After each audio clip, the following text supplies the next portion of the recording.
ลร่มกู้ภัยกองทัพอากาศสหรัฐถูกส่งไปประจำการที่ฝูงบินกู้ภัยปฏิบัติการนอกประเทศที่ 83 ณ ฐานทัพอากาศสนามบินบากรามประเทศอัฟกานิสถานดำเนินการฝึกกระโดดร่มออกจากเครื่องบินลำเลียงขนาดใหญ่ Lockheed Martin C-130J Super Hercules จากฝูงบินเคลื่อนย้ายทางอากาศปฏิบัติการนอกประเทศที่ 774 PJ เจ้าหน้าที่ปฏิบัติการพิเศษค้นหาและช่วยเหลือดำเนินการฝึกอบรมนี้เพื่อรักษาทักษะต่างๆของพวกเขาให้ยังคงเฉียบคมอยู่เสมอภายใต้เงื่อนไขของการจัดเตรียมความสามารถทางยุทธวิธีระดับสูงสุดแก่ผู้บัญชาการทั่วทั้งพื้นที่ปฏิบัติการร่วมผสมอัฟกานิสถานHALO เป็นตัวย่อของ High Altitude Low Opening โดดสูงเปิดร่มต่ำการกระโดดร่มแบบดิ่งพระสุธาหรือร่มแบบกระตุกเองทีมจะกระโดดออกจากอากาศยานไปที่ระดับความสูงและจะลอยเหินฟ้าในอากาศถ่วงเวลาลงมาตามอัตราตกด้วยแรงดึงของแรงโน้มถ่วงตกลงสู่ระดับความสูงที่ต่ำกว่ามากก่อนที่จะทำการเปิดร่มชูชีพการขาดออกซิเจนเป็นอันตรายต่อผู้กระโดดHALOอันเป็นผลมาจากระดับความสูงการกระโดดHALOนั้นใช้สำหรับการลอบเร้นเพื่อนำจัมเปอร์เข้าสู่พื้นที่ศัตรูการแทรกซึมทางอากาศถูกใช้โดยทหารหน่วยรบพิเศษมานานหลายทศวรรษหากคุณได้ชมภาพยนตร์ Mission Impossible Fallout คุณจะเห็นทอมครูซแสดงฉากแอคชั่นทุกประเภททั้งวิ่งโรยตัว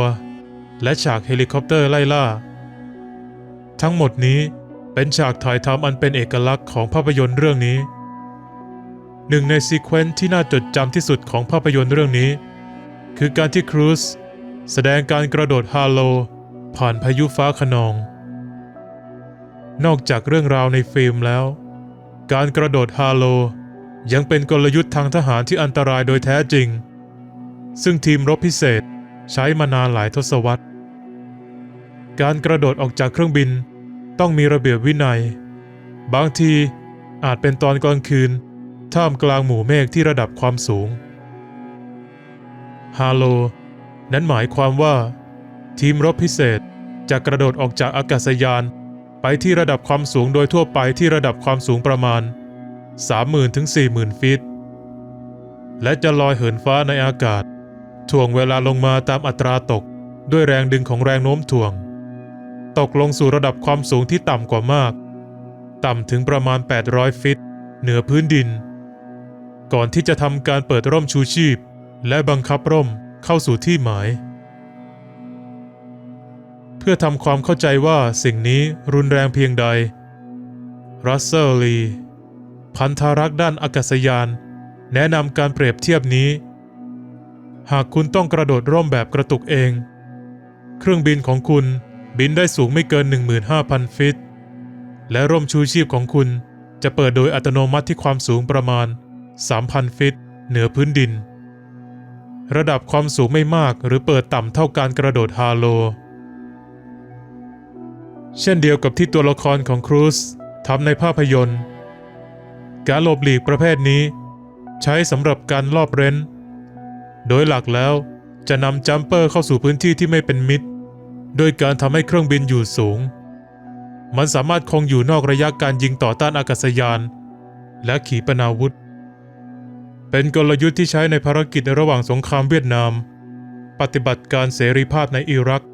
และแม้แต่ในการช่วยชีวิตกัปตันฟิลิปส์ของ Navy SEAL ในปี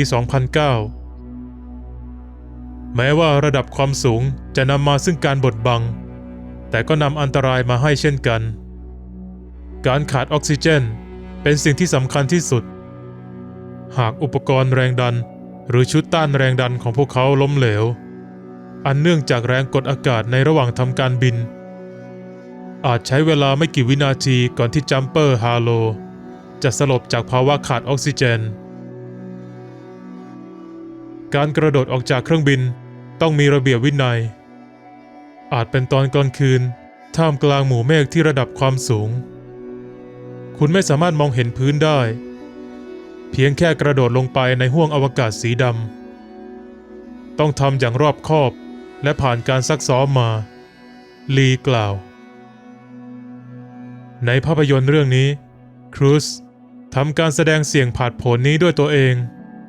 ทำให้เขากลายเป็นนักแสดงคนแรกที่ทำฮาโลบนหน้าจอได้สำเร็จ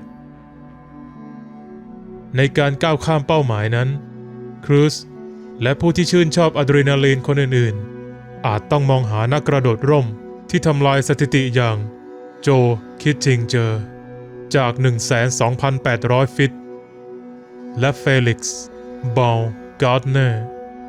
จาก 128,100 ฟิตเพื่อเป็นแรงบันดาลใจ U.S. Air Force ถ่ายภาพโดย